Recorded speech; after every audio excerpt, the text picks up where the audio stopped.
VC-മാർ മാപ്പ് പറയണ്ടേ എന്നാണ് ചോദ്യം. സ്മൃതി, മുഖ്യമന്ത്രി ആവശ്യപ്പെടുന്നു, ഉന്നത വിദ്യാഭ്യാസ വകുപ്പ് മന്ത്രി ആവശ്യപ്പെടുന്നു, ഇപ്പോൾ ആഭ്യന്തര വകുപ്പ് മന്ത്രി ആവശ്യപ്പെടുന്നു. 3 VC-മാരാണ് കേരള, MG, മലയാളം സർവകലാശാല. VC-മാരാണ് സംഘപരിവാറിൻ്റെ 100 വർഷം എന്ന ആ പരിപാടിയിൽ പങ്കെടുക്കാൻ പോയതും മുൻനിരയിലിരുന്ന് ഭാഗവതിൻ്റെ പ്രസംഗം കേൾക്കുന്നത് നമ്മൾ ഇന്നലെ ബ്രേക്ക് ചെയ്തതും. മാപ്പ് പറയണ്ടേ? മുഖ്യമന്ത്രിയും മന്ത്രിമാരും ഇതിൽ ശക്തമായി പ്രതികരിച്ചിരിക്കുന്നു. മുഖ്യമന്ത്രി ഫേസ്ബുക്കിലൂടെ മാത്രമല്ല ട്വീറ്റും ചെയ്തിട്ടുണ്ട്. അപ്പോൾ ആ പ്രതികരണം വന്നിരിക്കുന്നു എന്നുള്ളത് ശക്തമായ പ്രതികരണമായിട്ട് തന്നെ ഞാൻ അതിനെ കാണുകയാണ്.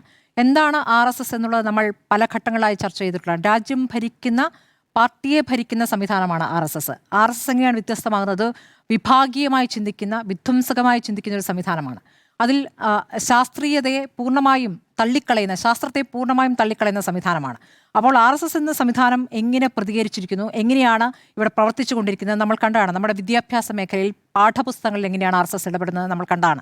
നമുക്കിപ്പോൾ ഗാന്ധി എങ്ങനെ മരിച്ചു എന്നിപ്പോൾ പാഠപുസ്തകങ്ങളിൽ കാണാനില്ല. കാരണം എന്താണെന്ന് നമുക്കറിയാമല്ലോ. അപ്പോൾ അത് പഠിക്കേണ്ട, അത് മറച്ചുവെക്കുക എന്ന ഉദ്ദേശമുണ്ട്. അപ്പോൾ മുഗൾ ഭരണകാലം പൂർണ്ണമായും ഇല്ലാതാക്കുന്നു. അപ്പോൾ പാഠ്യപദ്ധതികൾ കടന്നുകൂടുക, അങ്ങനെ പഠിപ്പിക്കുന്ന സംവിധാനത്തിലേക്ക് കടന്നു കയറുക, സർവകലാശാലകളിലേക്ക് കടന്നു ചേരുക, പാഠ്യപദ്ധതി ആകെ അട്ടിമറിക്കുക, ഇതൊക്കെ തന്നെയും കൃത്യമായുള്ള ഉദ്ദേശമാണ്. ഈ 100ാം വർഷത്തിൽ RSSന് കൃത്യമായ പദ്ധതിയാണ്. ആ പദ്ധതികൾ 1, 2, 3 എന്ന മട്ടിൽ നടപ്പാക്കിക്കൊണ്ടിരിക്കുന്ന ഒരു കാലമാണ്.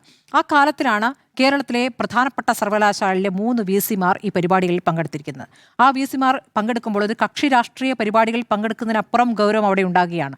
ഈ തരത്തിൽ വിധ്വംസകമായി ചിന്തിക്കുന്ന ഒരു സംഘടനയുടെ പരിപാടിയിലേക്ക് അതിൻ്റെ മേധാവി വരുന്ന RSS മേധാവി പങ്കെടുക്കുന്ന ഒരു പരിപാടിയിലേക്ക് VC-മാരെ ക്ഷണിക്കുമ്പോൾ ആ VC-മാർക്ക് അവിടെ പങ്കെടുക്കേണ്ടി വരുന്നത് അവരുടെ ഈ പറയുന്ന ഈ RSS സംവിധാനത്തോടുള്ള താല്പര്യമാണോ, അതിലപ്പുറം അവരെ അങ്ങോട്ട് പോകാൻ സമ്മർദ്ദപ്പെടുത്തുന്ന സംവിധാനങ്ങൾ ചാൻസലറിൽ നിന്നുണ്ടായിട്ടുണ്ടോ, അതായത് ഗവർണറിൽ നിന്നുണ്ടായിട്ടുണ്ടോ എന്നതും പരിശോധിക്കേണ്ടതാണ്. അവരെന്തെല്ലാം ആ പങ്കെടുക്കുന്നത് കേരളം മറ്റു സംസ്ഥാനങ്ങളെ പോലെയല്ല, കുറച്ചുകൂടി മതേതരത്വം നിലനിൽക്കുന്ന സംസ്ഥാനമാണ്, ജനാധിപത്യപരമായി പ്രവർത്തിക്കുന്ന അല്ലെങ്കിൽ ചിന്തിക്കുന്ന ഒരു സംവിധാനമാണ്. അവിടെ ഈ രൂപത്തിൽ VC-മാർ പങ്കെടുത്തു എന്നുള്ളത് ഞെട്ടിക്കുന്ന കാര്യമാണ്. അവിടെ പങ്കെടുക്കുമ്പോൾ ഇവിടുത്തെ വിദ്യാർത്ഥികളെ, ഈ മതേതരമായി ചിന്തിക്കുന്ന ഈ ഭൂരിപക്ഷം വരുന്ന ഇവിടുത്തെ വിദ്യാർത്ഥികളെ കൂടി അപമാനിക്കുന്ന സംഭവമായി ഇത് മാറിയിരിക്കുന്നു എന്നുള്ളതാണ്. അപ്പോൾ ഭൂതകാലം സമ്പന്നമായിരുന്നു, അതാണ് ഭൂതകാലമാണ് ശരി, അല്ലെങ്കിൽ ഭൂതകാലത്തിലേക്ക് പോക്കാണ് വേണ്ടത് എന്ന് പറയുന്ന ഒരു സംവിധാനത്തിലേക്ക്, പരിപാടിയിലേക്കാണ് അവരിൽ നിന്ന് എന്ത് ജ്ഞാനം സ്വീകരിക്കാനാണ് ഇവർ പോയത് എന്നാണ് അറിയേണ്ടത്, ഈ VC-മാർ പോയത് എന്നാണ് അറിയേണ്ടത്. അപ്പോൾ ഇത് നമ്മുടെ മുന്നിൽ നിൽക്കുന്നു എന്നുള്ളതാണ്. പക്ഷേ നമ്മളിതിൽ ഇപ്പോൾ മുഖ്യമന്ത്രിയും മന്ത്രിമാരും ഇതിൽ ശക്തമായി പ്രതികരിച്ചിരിക്കുന്നു. മാപ്പ് പറയണമെന്ന് ആവശ്യപ്പെടുകയാണ് VC-മാരോട്. അതിലപ്പുറമുള്ള നടപടികളിലേക്ക് പോകണമെന്നുള്ളത് എൻ്റെയും അഭിപ്രായമാണ്. പക്ഷേ അത്രയെങ്കിലും ചെയ്തു. പക്ഷേ ഈ RSS മേധാവി ഇവിടെ വരികയും അങ്ങനെ ഒരു പരിപാടിയിൽ VC-മാർ പങ്കെടുക്കുകയും ചെയ്യുന്നത് ഇതാദ്യമാണോ? അല്ല. കഴിഞ്ഞ വർഷം ജൂലൈയിൽ കൊച്ചിയിൽ RSS സംഘടിപ്പിച്ച പരിപാടി ഉണ്ടായിരുന്നു. ശിക്ഷാ സംസ്കൃതി ഉത്ഥാൻ ന്യാസിന്റെ ജ്ഞാനസഭ എന്ന പേരുള്ള രാഷ്ട്രീയ ചിന്തൻ ബൈഠക്കായിരുന്നു നടന്നത്. അതിൽ കേരളത്തിലെ 4 സർവകലാശാല VC-മാർ പങ്കെടുത്തിരുന്നു, 3 അല്ല 4. അപ്പോൾ ഗവർണർ നിയമിച്ചിരിക്കുന്ന കേരള, കാലിക്കറ്റ്, കണ്ണൂർ സർവകലാശാലയിൽ നിന്ന് മാത്രമല്ല, കേരള VC-ആയ doctor Mohan Kunnummal, Calicut VC doctor P. Raveendran, Kannur VC doctor KK Saju, കുഫോസിന്റെ VC, അതായത് പിണറായി സർക്കാർ നിയോഗിച്ച കുഫോസിന്റെ VC-യും ആ പരിപാടിയിൽ പങ്കെടുത്തിരുന്നു എന്നുള്ളതാണ്. അപ്പോൾ ഡോക്ടർ A. ബിജുകുമാർ എന്നാണ് അദ്ദേഹത്തിന്റെ പേര്. Doctor A. ബിജുകുമാർ പങ്കെടുത്തത് അതിൽ CPM-ന് നാണക്കേടാകുന്നുണ്ട്. കാരണം എന്താണെന്ന് വെച്ചാൽ സർക്കാർ നോമിനേറ്റ് ചെയ്തിരിക്കുന്ന VC എന്നത് മാത്രമല്ല, സർവകലാശാലയിലെ CPM സംഘടനയായ ഫെഡറേഷൻ ഓഫ് യൂണിവേഴ്സിറ്റി ടീച്ചേഴ്സ് അസോസിയേഷന്റെ അംഗവുമാണ് അദ്ദേഹം. അങ്ങനെയായ വ്യക്തി കൂടിയാണ് ആ പരിപാടിയിൽ പങ്കെടുത്തത്. അന്ന് ഭരണപക്ഷത്തിൽ നിന്ന് എന്ത് നടപടി ഉണ്ടായിരുന്നു? അന്ന് മുഖ്യമന്ത്രിയിൽ നിന്നും മന്ത്രിമാരിൽ നിന്നുള്ള പ്രതികരണം നമ്മൾ കണ്ടിരുന്നു. ഈ രൂപത്തിൽ ഫേസ്ബുക്ക് പോസ്റ്റ് എന്ന് പറയുന്ന ഒരു ചെറിയ കാര്യമാണെന്ന് പറയുകയാണെങ്കിൽ ആ രൂപത്തിലെങ്കിലും ആ പ്രതികരണം കണ്ടിരുന്നു എന്നുള്ളതാണ്. അപ്പോൾ ഇത് ഈ കാലാകാലങ്ങളിൽ എല്ലാവരിലേക്കും കടന്നു കയറാൻ RSSന് കഴിയുന്നു എന്ന ഗൗരവത്തിലേക്കാണ് വരേണ്ടത്. ആ രൂപത്തിലാണ് അതിനെ കാണേണ്ടതാണ് ഞാൻ മനസ്സിലാക്കുന്നത്.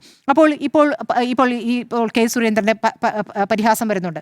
അത് പലതവണയായി VD സതീശൻ വിശദീകരിച്ചിട്ടുള്ള കാര്യമാണ്. ആ പരിപാടിയിൽ പങ്കെടുത്തതിനെക്കുറിച്ച്, അപ്പുറത്ത് VS അച്യുതാനന്ദൻ പങ്കെടുത്ത പരിപാടിയെക്കുറിച്ച് വിശദീകരിച്ചിട്ടുണ്ട്. ആ പരിപാടിയിൽ എന്താണ് സംസാരിച്ചെന്ന് പറഞ്ഞു. അത് വീരേന്ദ്രകുമാർ ആവശ്യപ്പെട്ടിട്ടാണ് ആ പരിപാടിയിൽ പങ്കെടുത്തതെന്ന് പറഞ്ഞു. ഇതൊക്കെ നമ്മൾ കേട്ടിട്ടാണ്. അപ്പോൾ പേർത്തും അത് തന്നെ പറഞ്ഞുകൊണ്ടിരിക്കുക, അതൊരു രീതിയാണ്. അത് വീണ്ടും പറഞ്ഞുകൊണ്ടിരിക്കുക, മറുപടി കിട്ടിയാലും പറഞ്ഞുകൊണ്ടിരിക്കുക എന്നുള്ള രീതി അതവിടെ നിൽക്കുന്നു. അങ്ങനെയാണെങ്കിൽ അപ്പുറത്ത് ശ്രീമിൻ്റെ മാധ്യസ്ഥത്തിൽ RSS-മായി പിണറായി വിജയൻ ചർച്ച നടത്തിയിട്ടുണ്ട്. ഞാനതിനെ കുറ്റം പറയില്ല. കാരണം ശ്രീമുമായി RSS-മായി ചർച്ച നടത്തുന്ന കണ്ണൂരിലെ ഈ അക്രമ സംഭവങ്ങൾ അവസാനിപ്പിക്കാൻ വേണ്ടിയിട്ടാണ്, അവിടെ ശാന്തി പുലരാൻ വേണ്ടിയിട്ടായിരുന്നു. പക്ഷേ അവിടെ നിന്ന് മാധ്യമങ്ങളെ പുറത്താക്കി, കടക്ക് പുറത്തൊക്കെ പറഞ്ഞ ആ പരിപാടിയിലാണ്. അത് വേറെ വിഷയമായി അവിടെ നിൽക്കുന്നു. ഞാനതിന് കുറ്റം പറയില്ല. പക്ഷെ അങ്ങനെ ഒരു യോഗം നടക്കുമ്പോൾ അതിനെ വിശദീകരിക്കേണ്ടത് അതൊരു രഹസ്യമാക്കി കൊണ്ടുവയ്ക്കേണ്ട കാര്യമില്ല. ആ രൂപത്തിൽ അത് നടന്നിട്ടുണ്ട്. അങ്ങനെ വേണമെങ്കിൽ അതും പറയാമല്ലോ. ഞാനത് പറയാൻ ഉദ്ദേശിക്കുന്നില്ല. ഞാൻ പറയുന്നത് ഈ തരത്തിൽ ചർച്ചകൾ നടത്തുന്നതിനെ കുറിച്ചല്ല പറയേണ്ടത്. ഈ പരിപാടിയിൽ ചെന്നുകൊണ്ട് നമുക്ക് പറയാനുള്ള കാര്യങ്ങൾ പറയുന്നതിനല്ല പറയേണ്ടത്. ഇത് VC-മാർ പങ്കെടുക്കുന്നത് എന്തിനാണെന്ന് വിശദീകരിക്കണേ. VC-മാർ പങ്കെടുത്ത് എന്ത് ജ്ഞാനമാണ് അവർ നിന്ന് സ്വാംശീകരിച്ചത്? ആ ജ്ഞാനം എവിടേക്ക് പകർത്താനാണ് ഈ VC-മാർ ശ്രമിക്കുന്നതാണ്? അവർ രാജിവെക്കണമെന്നേ. അവർ മാപ്പ് പറഞ്ഞാൽ പോരാ, രാജിവെക്കുകയാണ് വേണ്ടത്. ഇപ്പോൾ വർഗീയതയോടുമായി ഒരു തരത്തിലും സമരസപ്പെടില്ല എന്ന് വിവിധ രാഷ്ട്രീയ പാർട്ടികൾ പറയുമ്പോൾ അത് കൃത്യമായും തെളിയിക്കേണ്ടതുണ്ട്. അതിന്റെ ആത്മാർത്ഥത തെളിയിക്കേണ്ടതുള്ളതാണ്. ഇന്നത്തെ ഈ ദിവസം തന്നെ വെള്ളാപ്പള്ളി നടേശനുമായി ബന്ധപ്പെട്ട് പ്രതിപക്ഷ നേതാവ് ഇന്ന് വാർത്താ സമ്മേളനം ദീർഘമായി നടത്തുമ്പോൾ വെള്ളാപ്പള്ളി നടേശനുമായി ബന്ധപ്പെട്ട ചോദ്യം വരികയാണ്. കാറിൽ കയറ്റി തെറ്റില്ല എന്ന് ഇന്ന് അദ്ദേഹം ആവർത്തിക്കുകയാണ്. അപ്പോൾ ഈ കഴിഞ്ഞ തെരഞ്ഞെടുപ്പിൽ പരാജയത്തിൽ ഒരു പ്രധാനപ്പെട്ട കാര്യമാണ് വെള്ളാപ്പള്ളി നടേശനോട് എടുത്തിരിക്കുന്ന മൃദു സമീപനം എന്നുള്ളത് പാർട്ടി വിലയിരുത്തിയിട്ടും അത് തിരിച്ചടിയായെന്ന് കീഴ്ഘടകങ്ങളിൽ നിന്നടക്കം വിമർശനങ്ങൾ വന്നിട്ടും അത് നടപ്പാക്കിയ പിണറായി വിജയൻ പറയുന്നു അതിൽ തെറ്റില്ല എന്ന്. വർഗീയതയുമായി സമരസപ്പെടുകയല്ല അത്, അല്ലേ? വെള്ളാപ്പള്ളി കാറിൽ കയറ്റുന്നതിൽ തെറ്റില്ല എന്ന് അദ്ദേഹം പറയുമ്പോൾ എന്താണ് മനസ്സിലാക്കേണ്ടത്? അദ്ദേഹത്തെ വാർത്താ സമ്മേളനത്തിൽ അവസാനം അദ്ദേഹം കണ്ണട ഉപേക്ഷിച്ചതിനെ കുറിച്ച് മാധ്യമങ്ങൾ ചോദിക്കുന്നു. അദ്ദേഹം പറയുകയാണ് അദ്ദേഹത്തിന് ഇപ്പോൾ കാറ്ററാക്ടിന് സർജറിയാണെന്ന് തോന്നുന്നു. അത് കഴിഞ്ഞപ്പോഴേക്കും കണ്ണിന് നല്ല കാഴ്ച കിട്ടിയപ്പോൾ കണ്ണട ആവശ്യമില്ലാന്ന്. പക്ഷേ കാഴ്ചപ്പാടിന് ആ തെളിച്ചമില്ല എന്നുള്ളത് നിരാശാജനകമാണ്. വെള്ളാപ്പള്ളിയെ കാറിൽ കയറ്റിയത് തെറ്റല്ല എന്ന് ഇന്നും പറയുന്ന പിണറായി വിജയൻ എന്നെ നിരാശപ്പെടുത്തുന്നതാണ്. അപ്പോൾ VC-മാർ മാത്രമാണോ മാപ്പ് പറയേണ്ടത് എന്ന ചോദ്യം കൂടി എനിക്കുണ്ട്. രമേശ് ചെന്നിത്തല ഇതേ ചോദ്യം ചോദിച്ചപ്പോൾ എന്താ മറുപടി പറഞ്ഞത്? വെള്ളാപ്പള്ളിയെ കാറിൽ കയറ്റുമോ എന്ന ചോദ്യത്തിന് അത് രമേശ് ചെന്നിത്തല പറഞ്ഞിരുന്നു. ശരിയാണ്, ഞാൻ കയറ്റും എന്ന് വെച്ചാൽ ഞാൻ എല്ലാ കാലത്തും കയറ്റിട്ടുണ്ട്. ഞാൻ അന്നും വിമർശിച്ചിട്ടുണ്ട്. ഞാൻ പറയുന്നത് ഇന്നത്തെ ദിവസം വർഗീയതയ്ക്കെതിരെ ഈ പറയുന്ന VC-മാരുമായി ബന്ധപ്പെട്ടും ഈ വാർത്താ സമ്മേളനം നടത്തിയതിന്റെ ഒടുവിലാണ് പിണറായി വിജയൻ ഇത് പറയുന്നത്. രമേശ് ചെന്നിത്തല ഇന്ന് പറയട്ടെ. രമേശ് ചെന്നിത്തല നമുക്ക് വിമർശിക്കാമല്ലോ. അല്ല, മറ്റൊരു കാര്യമുണ്ട്. അല്ല, ഞാൻ മാധ്യമപ്രവർത്തകർ ചോദിച്ച ചോദ്യം ഈ വെള്ളാപ്പള്ളിയെ കാറിൽ കയറ്റിയതിൽ വിമർശനമുണ്ടോ എന്നാണ്. അതല്ല വിമർശിച്ചത്. പകരം വെള്ളാപ്പള്ളിക്കെതിരെയുള്ള സംസ്ഥാനത്തെ പാർട്ടിയുടെ വിമർശനത്തിന് ശക്തി പോരായിരുന്നു എന്ന വിമർശനമാണ് വന്നതെന്നാണ് പറഞ്ഞത്. നിങ്ങൾക്ക് സാങ്കേതികമായി എങ്ങനെ വേണമെങ്കിലും വിശദീകരിക്കാം. താങ്കളടക്കം ഇതിൽ ചർച്ച ചെയ്തിട്ടാണ് വെള്ളാപ്പള്ളിയെ കാറിൽ കയറ്റിയത് തെറ്റല്ല എന്ന് അങ്ങേക്ക് അഭിപ്രായമുണ്ടോ? വെള്ളാപ്പള്ളിയെ കാറിൽ കയറ്റിയതിന്റെ സാഹചര്യം എന്താണ്?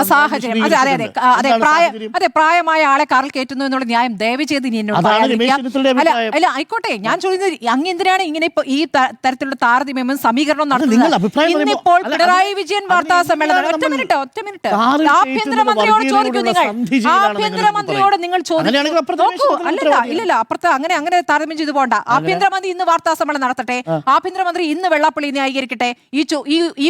ഈ അഭിപ്രായം ഞാൻ ഇന്ന് പറയുന്നേ. ഇന്ന്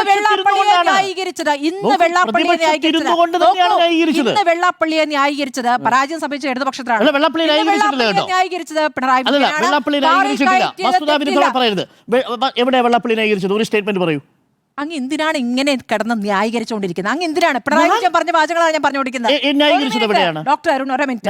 വെള്ളാപ്പള്ളി കാറിൽ കയറ്റിയതിൽ തെറ്റില്ല എന്ന് ഇന്നും കാറിൽ കയറ്റിയതിനെ കുറിച്ചല്ല, പകരം വെള്ളാപ്പള്ളിക്കെതിരെയുള്ള വിമർശനത്തിന് ശക്തി പോരായിരുന്നു എന്നതായിരുന്നു വിമർശനം എന്നാണ് ഇന്ന് പറഞ്ഞത്. അവിടെ എവിടെയാണ് വെള്ളാപ്പള്ളി?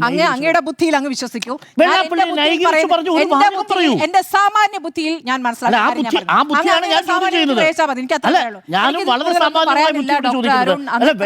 ന്യായീകരിച്ചൊരു വാചകം പറയൂ.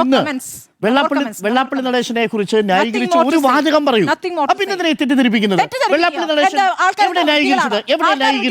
26 എന്ന അക്കത്തിലേക്ക് വീണത് നിങ്ങൾ എങ്ങനെ വീണു എന്ന് പാർട്ടി ചിന്തിച്ചുകൊണ്ടിരിക്കുമ്പോൾ വെള്ളാപ്പള്ളി നടേശനെ ന്യായീകരിച്ച ഒരു വാചകം, വെള്ളാപ്പള്ളി നടേശനെ ന്യായീകരിച്ച ഒരു വാചകം ഇന്ന് പറഞ്ഞിട്ടുണ്ടോ? കാറിൽ കയറ്റിയത് തെറ്റല്ല എന്ന വാക്ക് തെറ്റല്ല എന്നാണോ പറഞ്ഞത്? ഇന്നെന്താ പറഞ്ഞത്? എന്താണ് സംസ്ഥാന സമിതി ചർച്ച ചെയ്തു എന്നല്ലേ ചോദിച്ചത്? അത് തെരഞ്ഞെടുപ്പിൽ പ്രതിഫലിച്ചിട്ടില്ല എന്ന് പറയുന്നത് എന്ത് ന്യായമാണ് ഡോക്ടർ? എന്താണ് പറഞ്ഞിരിക്കുന്നത്? ഈ കമ്മിറ്റിയിൽ ചർച്ച ചെയ്തിരിക്കുന്ന വിഷയം എന്താ? വിഷയം എന്ന് പറയുന്നത് പാർട്ടിയുടെ വിമർശനം. കീഴ്ഘടകങ്ങളിൽ അങ്ങേക്ക് പുല്ലാണ്. എനിക്ക് പുല്ലെന്നുള്ളതല്ല. സംസ്ഥാന സമിതിയിൽ ഒരു പാർട്ടി ഫോറം ചർച്ച ചെയ്യുമ്പോൾ അവിടെ എന്താ ചർച്ച നടത്തിയെന്ന് ചോദിക്കുന്നു, അതിനുള്ള മറുപടി പറയുന്നു. അതിലെവിടെയാണ് ഇന്ന് വെള്ളാപ്പള്ളി നടേശനെ ന്യായീകരിച്ചത്? താങ്കൾ പറയൂ. ഞാൻ പിണറായി വിജയന്റെ വാചകത്തിന് എന്റെ അഭിപ്രായം ഞാൻ പറഞ്ഞു കഴിഞ്ഞു. പിണറായി വിജയന്റെ അഭിപ്രായം അദ്ദേഹത്തിന്റെ അഭിപ്രായത്തെ അങ്ങയുടെ ബുദ്ധിയിൽ അങ്ങ് മനസ്സിലാക്കൂ. എന്റെ സാമാന്യ ബുദ്ധി ഞാൻ പിണറായി വിജയൻ ഒരു ഘടനയില്ല. ഞാൻ അഭിപ്രായം പറഞ്ഞു കഴിഞ്ഞു. ഉത്തരം പറയാനില്ല എന്ന് ചോദ്യം ഉത്തരം പറയാനില്ല ഉന്നയിച്ചിട്ടുണ്ടെങ്കിൽ എന്ന് എന്റെ ചോദ്യം ഞാൻ ആർക്കാണെന്ന് ആവർത്തിക്കുന്നു. ഇത് ഈ ജനം പിണറായി വിജയനെതിരെയുള്ള കേൾക്കുകയും പാർട്ടിയുടെ ജനം വിമർശനത്തിന് തെരഞ്ഞെടുപ്പിൽ ശക്തി പോരായിരുന്നു വീണ്ടും എന്നാണ് പാർട്ടിയിൽ ചർച്ച ചെയ്തത്. വിമർശനത്തിന് ശക്തി പോരായിരുന്നു എന്നാണ് ഇന്നും പിണറായി പറഞ്ഞത്. ഇന്ന് പിണറായി പറഞ്ഞത് അതാണ്. അവിടെ പിണറായി വീണ്ടും വെള്ളാപ്പള്ളി ന്യായീകരിക്കൽ വന്നു എന്നൊക്കെ പറഞ്ഞാൽ അത് വളച്ചൊടിക്കലാണ്. മിനിമം ഭാഷയിൽ പറഞ്ഞാൽ അത് വളച്ചൊടിക്കൽ. ആയിക്കോട്ടെ, വളച്ചൊടിക്കൽ. അതായത് കാറിൽ കയറ്റിയത് ഒരു തരത്തിലും തെരഞ്ഞെടുപ്പിൽ പ്രതിഫലിച്ചിട്ടില്ല എന്നല്ല പറഞ്ഞത്. പാർട്ടിയുടെ വിലയിരുത്തൽ, പാർട്ടി സംസ്ഥാന സമിതിയുടെ വിലയിരുത്തലിനെ കുറിച്ചാണ് ചോദിച്ചത്. നിങ്ങൾ നന്നായി ഇതേ കാര്യം തന്നെ പ്രതിപക്ഷത്തിരുന്നുകൊണ്ട് രമേശ് ചെന്നിത്തല പറയുമ്പോ അത് കുഴപ്പമില്ല. ഇവിടെ പിണറായി വിജയൻ പറയുമ്പോഴാണ് കുഴപ്പമെന്ന് പറയുന്നത് ഇരട്ടത്താപ്പ് ഞാൻ ചൂണ്ടിക്കാണിച്ചത്. വെള്ളാപ്പള്ളി ഇന്ന് ന്യായീകരിച്ചിട്ടില്ല സ്മൃതി. വെള്ളാപ്പള്ളി ഇന്ന് ന്യായീകരിച്ചിട്ടില്ല പിണറായി വിജയൻ. അതാണ് ഞാൻ പറഞ്ഞത് വളച്ചൊടിക്കരുതെന്ന്.